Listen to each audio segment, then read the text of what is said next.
아멘. 지난달 6월 25일은 한국 전쟁이 발발한 지 70주년이 되는 날입니다.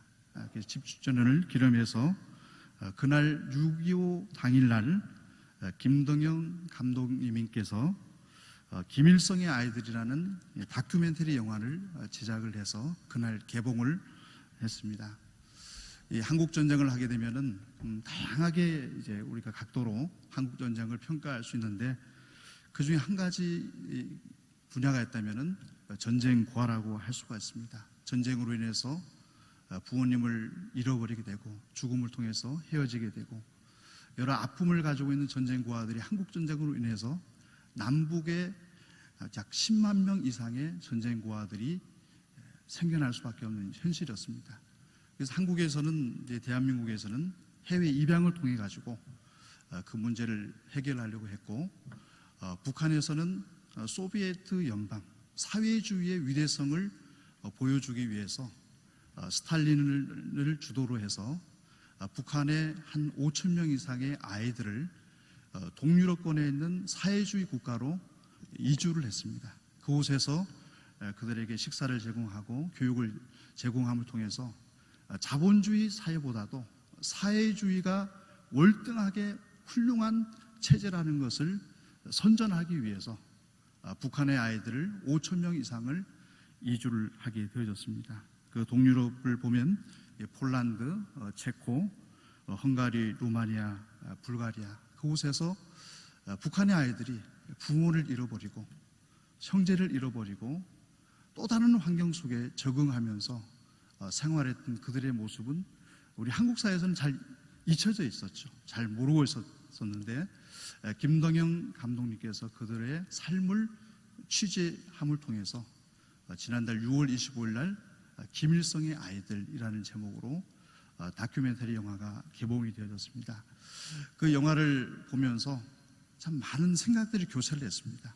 참 우리 민족 가운데 참 안타까운 역사가 있었구나.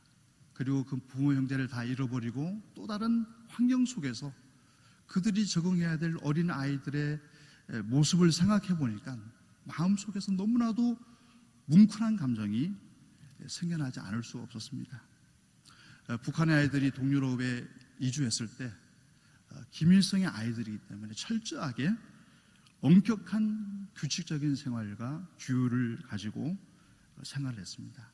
정해진 시간에 아침에 기상을 해서 매일마다 김일성의 얼굴을 이 세계는 인공기를 향해서 경례를 합니다. 그리고 아침 조회 시간에는 김일성의 찬가를 부르며 하루를 시작하는 것입니다.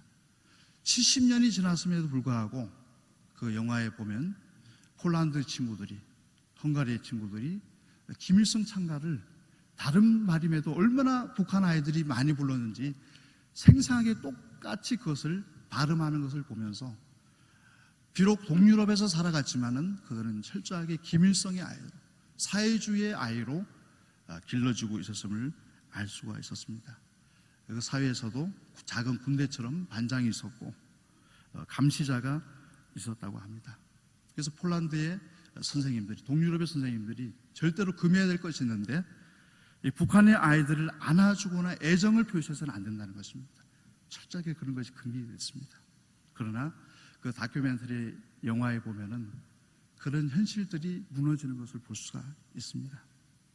김일성은 정치적인 문제로 인해 가지고 1952년부터 1960년까지 5천 명의 북한 아이들을 동유럽으로 보냈다가 북한 안에서도 여러 내전이 있고 어떤 사회적인 어떤 문제로 인해서 다시금 강제 귀환을 시키게 됩니다. 또다시 그들은 폴란드라는 동유럽에서의 생활을 접고 북한으로 가서 또 다른 삶을 시작하게 됐습니다. 두 번의 새로운 삶을 견뎌야 했기 때문에 참 너무나도 그들의 마음은 힘이 들었을 것입니다. 그런데 이 다큐멘터리 영화를 보면서 내내 제 마음 속에 들었던 생각이 하나가 있었습니다. 그것은 그들에게 가지고 있는 인간적인 정의였습니다. 동유럽의 교사들도 비록 사회주의 국가 안에서 교사로서의 역할을 했고 북한 애들 철저하게 김일성의 아이들로 자라났지만은 그들이 어울리면서 친하게 언어가 다르지만은 한 친구가 되어주고, 그리고 그 선생님들은 야외 수업을 할 때는 이제는 너희들이 마음껏 뛰어도 된다. 그 북한 아이들이 그 얘기를 듣고 너희를 감시하는 사람이 없다.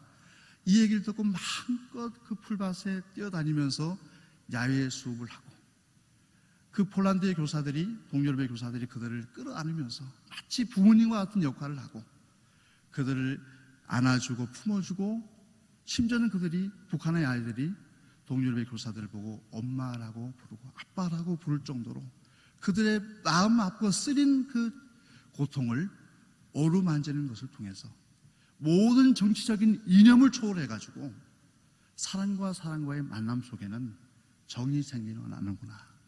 그리고 하나님께서 우리에게 근본적으로 주신 즐거움과 기쁨이 솟아날 수밖에 없는 것이 우리 사람의 본성이구나, 본질이구나. 그것을 이 다큐멘터리 영화를 통해서 알게 되어졌습니다. 오늘 본문의 3절을 보면은 오늘 설교의 제목처럼 즐거움이라는 단어가 나옵니다.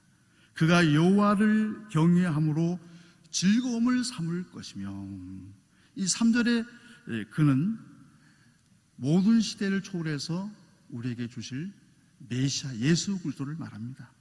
예수 그리스도께서 여호와를 경외함으로 즐거움을 삼을 것이다.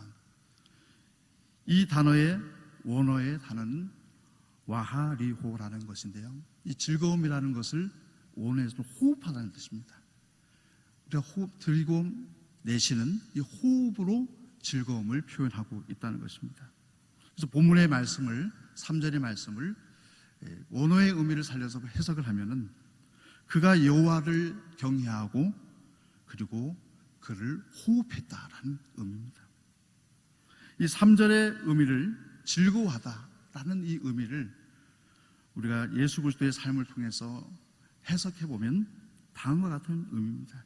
예수 그리스도는, 메시아는 여호와를 경외하는 것을 자기의 일생의 호흡으로 삼고 살아갔다는 것입니다. 여호와를 경외하는 삶이 불지가 되지 않았다는 것입니다. 저희들이 하나님의 성전에 나와서 예배하는 주일날만 하나님을 예배하고 경배하는 것이 아니라 일상의 삶 속에서도, 가정에서도 마찬가지고 일터에서도 마찬가지고 여호와 하나님을 경외하는 삶을 살아갔다. 호흡하듯이 여호와를 경외하는 것은 어색하지가 않고 일상의 모습처럼 여호와 하나님을 경외하는 삶을 살아갔다는 것이 오늘 3절에 그가 여호와를 경외함으로 즐거움을 삼을 것이며 라는 표현으로 우리 한글 번역을 하고 있다는 것입니다. 예수님처럼 여호와를 경외하는 것을 일상의 호흡처럼 자연스럽게 여기며 살아가는 것이 성도에게 주어진 본분이고 성도에게 주어진 참된 즐거움이라는 것을 기억하시기 바랍니다. 우리가 세상의 것들은 모두 다가 우리에게 참된 즐거움을 줄 수가 없습니다. 영원한 즐거움을 줄 수가 없습니다. 우리 성도님들 중에는 미식가도 있을 것입니다. 음식을 좋아하는 분들이 계시지만은 우리가 아무리 맛있는 음식을 먹을지라도 그것을 1년 동안 매일마다 같은 음식을 제공하게 되면 어떻게 될까요? 아마 1년이 한 달이 지나도 손을 설레설레 흔들 것입니다. 더 이상 나 그 음식을 제공하지 말라, 보기도 싫다라고 얘기를 할 것입니다. 하나님의 백성들에게 있어서 참된 즐거움, 영원한 즐거움을 얻을 수 있는 길은 무엇일까요? 여호와 하나님을 경외하는 삶이 우리의 삶 속에 지속되는 것입니다. 아침에도 찬양, 저녁에도 찬양, 잠잘 때도 기도, 아침에 일어나도 기도하는 것입니다. 우리 많은 성도님들을 뵈면서 믿음의 사람들의 특징이 있습니다. 어려움이 생겨도 주님을 찬양하고, 기쁨이 있을 때도 여호와 하나님을 높여드리고, 고난이 찾아와도 절망하지 않고 오히려 그 절망 속에서 여호와 하나님을 높여드리는 것이 하나님의 백성들의 특징이더라고요. 아침에도 주님을 높여드리고 예배하고, 고난이 와도 주님을 찬양하는 것이 그 속에서 우리에게 참된 즐거움이 있고 진정한 즐거움이 샘물과 같이 솟아날 수밖에 없는 것입니다. 오늘 본문 이사야 11장의 말씀은 우리 매일 성경 큐티집을 이제 지난 주간에도 이사야서의 말씀을 나눈 본문에 이어지는 말씀입니다. 이사야 1장에서 11장까지는 북이스라엘과 남유다의 현실을 보여주는데요, 그들의 삶 속에는 오늘 본문에 나오는 여호와를 호흡함, 즐거움을 찾아볼 수가 없는 것입니다. 오히려 이스라엘 백성들과 남유다의 백성들에게 있어서는 즐거움보다는 괴로움이 가득했고 고통이 가득했다는 것입니다. 그 이유가 무엇일까요?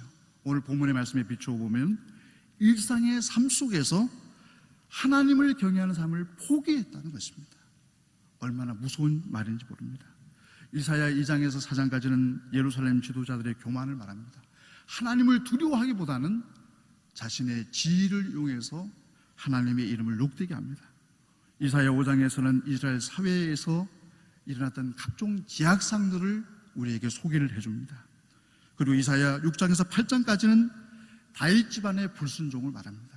하나님께서 세우신 왕임에도 불구하고 하나님 앞에 불순종하는 다윗 집안의 불순종을 고발하고 있습니다. 이스라엘 백성들은 왕을 비롯해서 백성들까지 모두 하나님을 경외하는 삶의 대다수가 포기하게 됐을 때 그들의 삶 속에 찾아온 것은 괴로움과 절망이었습니다. 세상의 것을 보시면 순간은 달콤해 보입니다. 내가 세상의 것을 취하게 되면은 너무나도 달콤하고 즐거움이 넘쳐날 것 같지만은 세상의 것을 딱 취해서 맛을 보는 순간에 우리에게 찾아오는 것은 괴로움이라는 것입니다. 그 현실을 잘 보여주는 것이 남유다의 왕들입니다. 오늘 본문 이사야서의 배경이 되는 남유다의 왕 가운데 한 왕인 아하스 왕은 다메섹의 아람의 르신 왕과 사마리아의 베가 왕이 연합군으로 남유다를 쳐들어오게 됐을 때, 군사적인 위협을 받게 됐을 때 아하스와 남유다의 백성들이 취한 행동이 무엇인지 아십니까?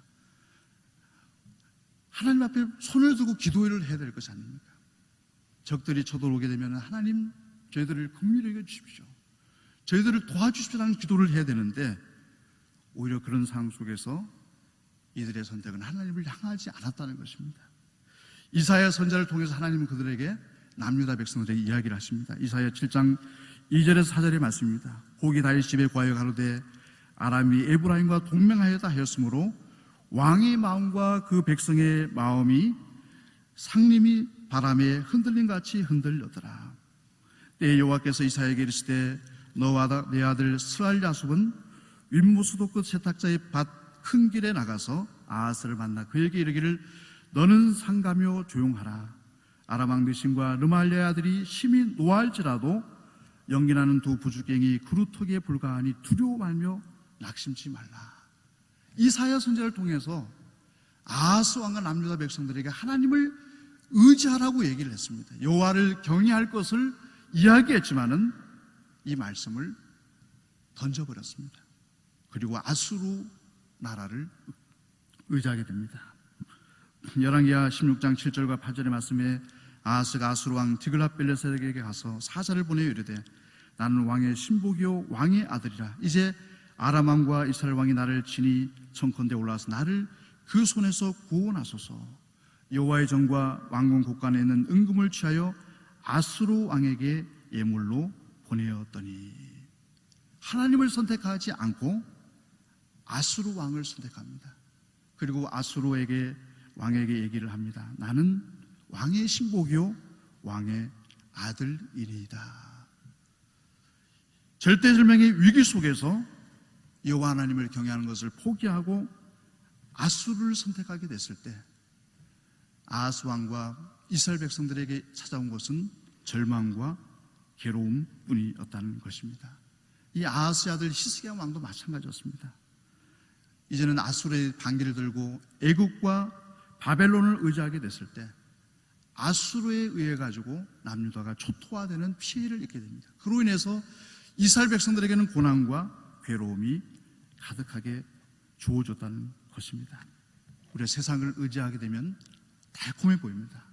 눈으로 볼 때는 세상의 것을 취하면 즐거움이 가득 것 같지만은 세상의 것을 취하는 순간 우리의 삶 속에 괴로움이 가득하다는 것을 꼭 기억하시기를 바랍니다. 여호와를 경외하는 삶, 그것은 나의 판단을 내려놓고 하나님의 뜻에 따르는 것입니다. 한번 따라해 보시겠습니다. 여호와를 경외하는 삶은 나의 판단을 내려놓는 것입니다. 그리고 하나님의 뜻에 따르는 것입니다. 여호와를 경외하는 삶은 우리의 판단을 내려놓는 것입니다. 나의 결정을 내려놓고 하나님의 뜻에 순종하는 것입니다. 이러한 순종은 우리의 능력으로 할 수가 없습니다. 내가 열심으로 내 의지로 하나님의 뜻에 순종하겠다. 실패할 가능성이 100%입니다. 그러나 우리가 어떻게 하나님의 뜻에 순종할 수 있겠습니까? 오직 성령님의 도우심이 필요한 것입니다. 오늘 본문의 2절의 말씀을 보십시오. 하나님께서 메시아를 보내주시는데 그 메시아와 함께 하신 분이 누구신지가 오늘 2절에 기록되어 있습니다. 여호와의 신 곧 지혜와 총명의 신이요 모력과 재능의 신이요 지식과 여호와를 경외하는 신이 그 위에 강림하시리니. 예수님에게 메시아에게 임하신 분이 성령님이라고 얘기를 해주고 있습니다. 그런데 성령님을 통해서 여호와를 경외하는 삶을 예수 그리스도께서도 살아갈 수가 있습니다. 우리 성도들도 마찬가지입니다.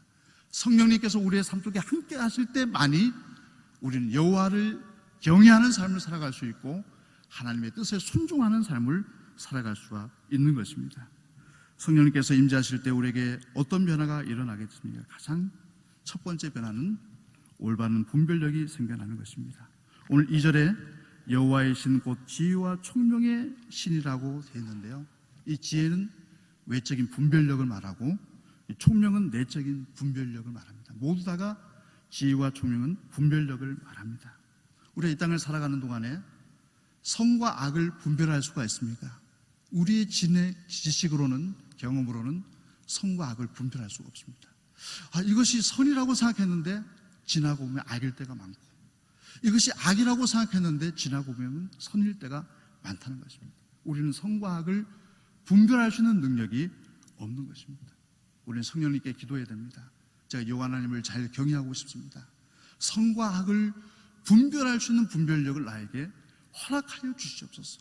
성령님 저와 함께 하사 제가 선과 악을 분별할 수 있는 분별력을 저에게 허락하여 주옵소서.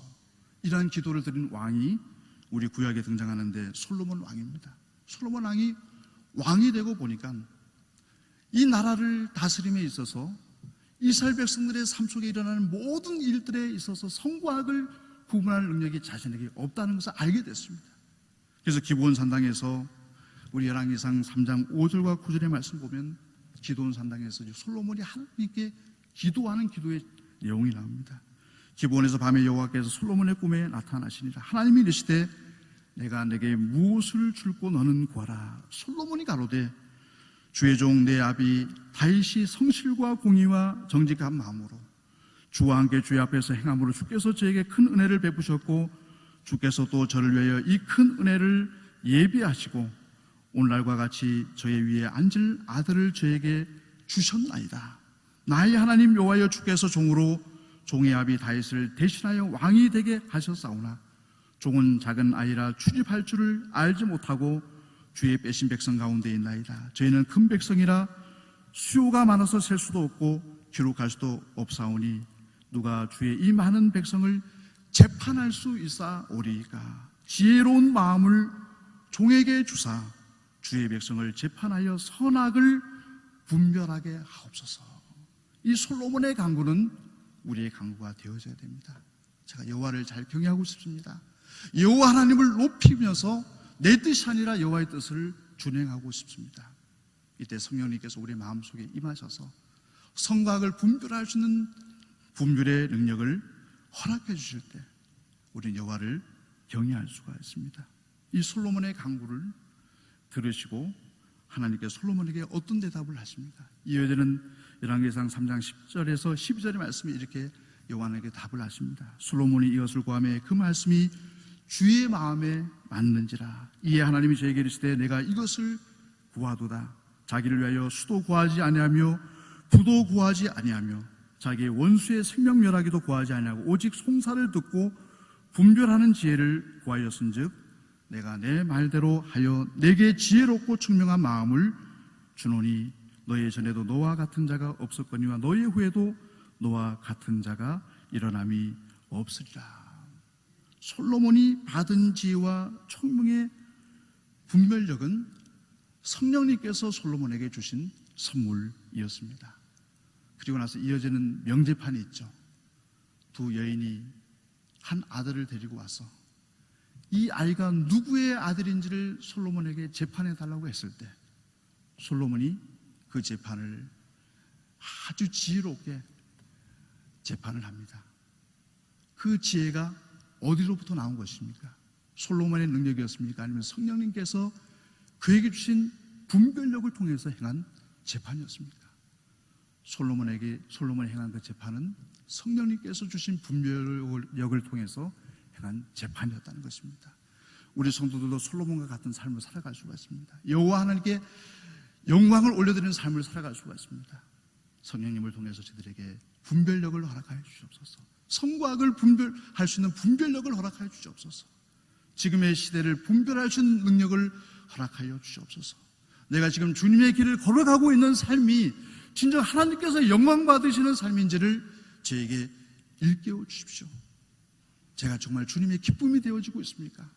제가 그것을 깨닫지 못하고 있는 것은 아닙니까? 하나님, 제가 어떤 길을 걸어가야 될지를 저에게 분별할 수 있는 분별력을 저에게 허락해 주십시오.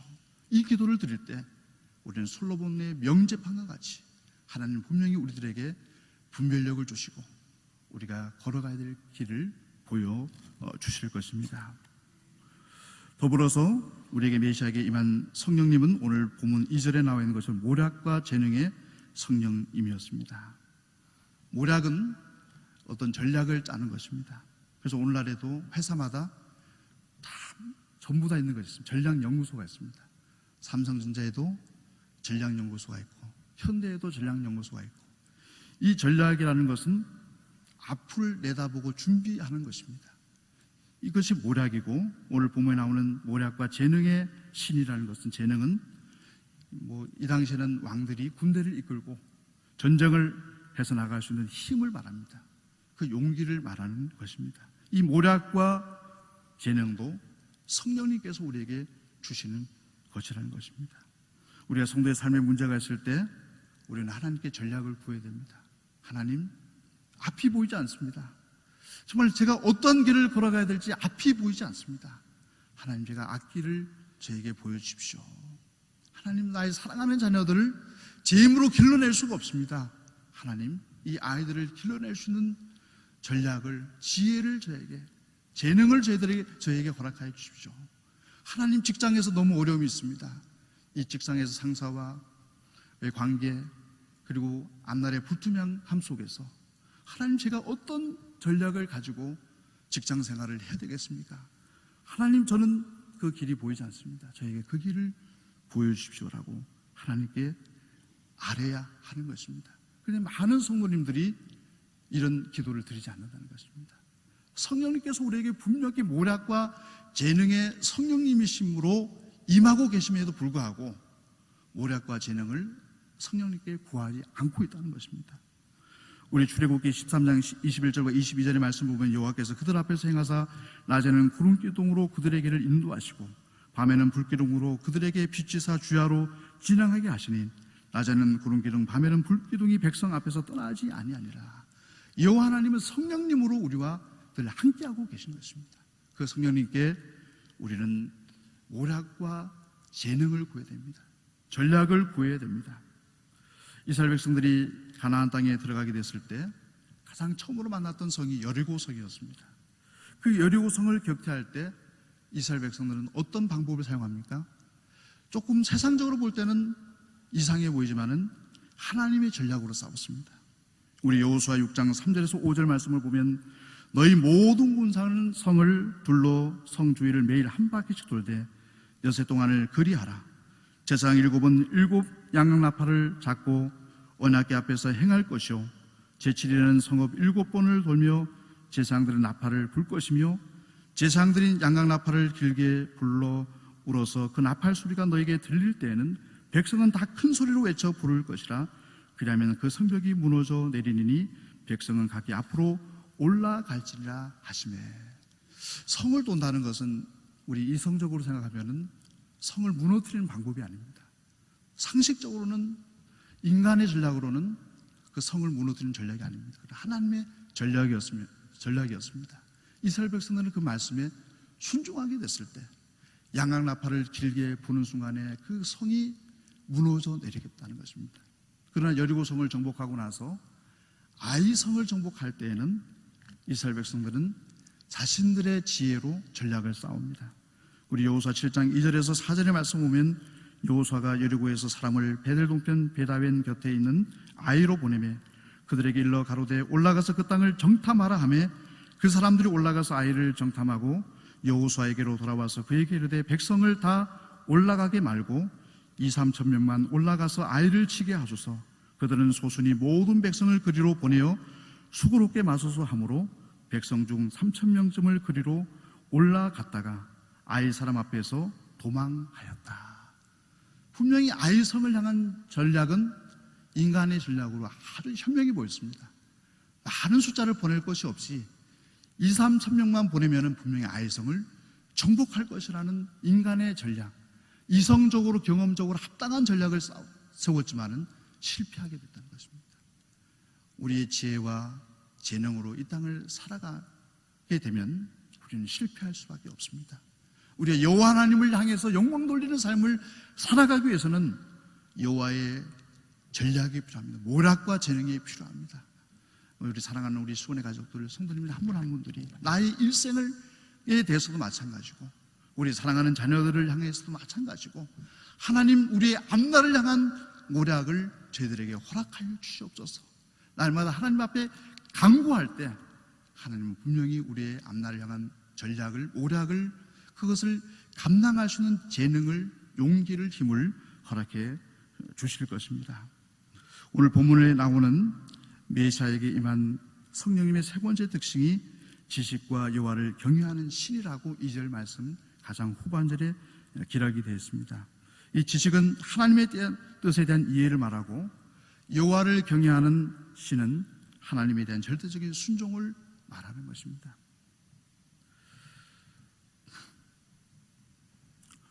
우리 사도행전 1장 8절의 말씀을 다 잘 알고 있는 말씀입니다. 오직 성령이 너에게 임하시면 그 다음에 뭡니까? 너희가 권능을 받고 예루살렘과 온 유대와 사마리아와 땅끝까지 이르러 내 증인이 되리라 하시니라. 아마 최근에 우리 성도님들 가운데서도 3차, 제32차 성경 완독 작전이 일어나고 있지만 이제 시작이 됩니다. 하나님의 말씀을 읽어나가지만 그 뜻을 이해할 수 없을 때가 있습니다. 정말 오랫동안 신앙생활을 했음에도 불구하고 하나님의 말씀이 딱 맞다, 내 마음속에 감동이 옴에도 불구하고 그 말씀에 순종할 수 없는 것으로 인해서 괴로워하는 성도들이 있습니다. 그것이 우리의 마음속에는 갈등입니다. 내가 주일 성수를 해야 되고 하나님 앞에 예물을 드려야 되고 하나님 앞에 봉사를 해야 되고 우리 사랑하는 자녀들을 믿음으로 길러내야 됨에도 불구하고 그것을 행할 수 있는 능력이 부족한 겁니다. 하나님의 말씀을 읽어도 하나님의 말씀이 내 뜻이 이해가 되지 않습니다. 그때 오늘 본문에 나오는 성령님, 지식과 여호와를 경외하는 성령님을 의지하는 것입니다. 하나님, 저에게 말씀을 깨달을 수 있는 능력을 허락해 주십시오. 제가 여호와 하나님의 말씀 앞에서 그 어떤 장애와 고난이 있을지라도 순종할 수 있는 능력을 저에게 허락하여 주시옵소서. 성령님을 초청하는 것입니다. 그때 우리는 하나님의 말씀을 깨닫게 되고 그 말씀에 순종할 수가 있는 것입니다. 여호와를 경외하는 삶은 우리가 죄악으로 가득 찬 이 세상 속에서 일상생활 속에서 늘 살아간다는 것이 쉽지가 않습니다. 왜냐하면 우리를 유혹하는 것들이 세상에 너무나도 많이 있습니다. 순간순간 하나님을 경외하는 삶을 살아갈 때마다 주위의 사람이 나를 유혹하고 환경이 나를 유혹하고 늘 넘어지게 할 때가 많습니다. 그러나 우리의 가장 큰 즐거움은 여호와를 경외하는 삶을 살아가는 것을 호흡함입니다. 늘 일상의 호흡함처럼 여호와를 경외할 때 우리의 삶 속에 참된 즐거움이 솟아나게 되는 것입니다.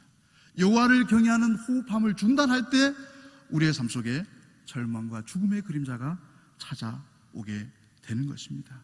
이 모든 여호와를 경외함의 출발은 성령님이 우리와 함께 하실 때 있는 것입니다. 오늘 본문의 말씀처럼 분별력을 주시고 우리에게 전략을 주시고 우리 하나님의 말씀을 깨닫고 실천할 수 있는 능력을 우리들에게 허락해 주시는 것입니다. 이처럼 우리가 여호와를 경외하는 자에게 주시는 보상이 오늘 본문 마지막 절 4절과 5절에 기록이 되어져 있습니다. 우리 4절과 5절의 말씀을 우리 한 목소리 한번 읽어보겠습니다. 공의로 빈핍한 자를 심판하며 정의로 세상의 겸손한 자를 판단할 것이며 그 입의 막대기로 세상을 치며 입술의 기운으로 악인을 죽일 것이며 공의로 그 허리띠를 삼으며 성실로 몸의 띠를 삼으리라. 아멘. 우리가 내 뜻을 내려놓고, 조금 전에 함께 저희들이 고백했던 것처럼 여호와를 경외하는 것은 내 뜻을 내려놓고 하나님의 뜻을, 성령님의 뜻을 선택하는 것입니다. 이로 인해서 오늘 본문 4절과 5절에 나온 것처럼 빈핍한 자, 가난한 자가 생겨날 수가 있고, 하나님을 향해서 겸손한 자, 진실함으로 살아감을 통해 세상에 핍박이 있을 수도 있습니다. 그때 하나님은 우리에게 분명히 정의와 공의로, 정직으로, 성실함으로 우리의 삶을 판단하실 거라고 분명히 약속해 줬습니다. 하나님은 정의와 공의와 정직의 하나님이십니다. 우리의 삶을 가장 아름다운 것으로 보상해 주실 분이시라는 것입니다. 우리 시온의 가족들이 비록 세상에 많은 핍박과 역경이 있고 고난이 있을지라도 절대로 여호와 하나님을 경외함을, 호흡함을 멈추지 마시기 바랍니다. 그 호흡함을 이어갈 때, 우리의 능력이 아니라 성령님의 능력으로 그 호흡함을 이어갈 때 주님은 세상의 핍박과 우리의 아픔과 고난에 대한 보상을 만배로 갚아주실 것을 약속해 주셨습니다. 그러함을 통해서 우리 성도님들 마음속에 진정한 즐거움, 세상이 줄 수 없는 즐거움으로 날마다 살아갈 수 있는 우리 시온의 가족들이 될 수 있기를 간절히 축원합니다. 우리 함께 기도드리겠습니다. 아버지 하나님, 참으로 감사합니다. 우리가 살아가는 이 세상은 너무나도 험악하고 죄악이 가득한 세상입니다. 이 세상 속에서 하나님은 우리들에게 말씀하십니다. 여호와를 경외함을 일상의 호흡처럼 살아가라고 말씀하십니다. 이런 삶을 우리의 능력으로는 행할 수 없사오니 오직 성령께서 우리와 함께 하실 때만이 그 길을 걸어갈 수가 있습니다. 날마다 성령님을 우리의 마음속에 초청하게 하여 주시옵시고, 내 뜻을 내려놓고 하나님의 뜻을 쫓아 준행함을 통하여서 우리의 삶 속에 늘 공의로움과 정의로움과 성실함으로, 정직함으로 우리에게 다가오시는 그 주님으로 인하여서 우리의 삶 속에 진정한 즐거움을 누리시는 우리 시온의 가족들 다 될 수 있도록 인도하여 주옵소서. 예수 그리스도의 이름으로 간절히 기도드리옵나이다. 아멘.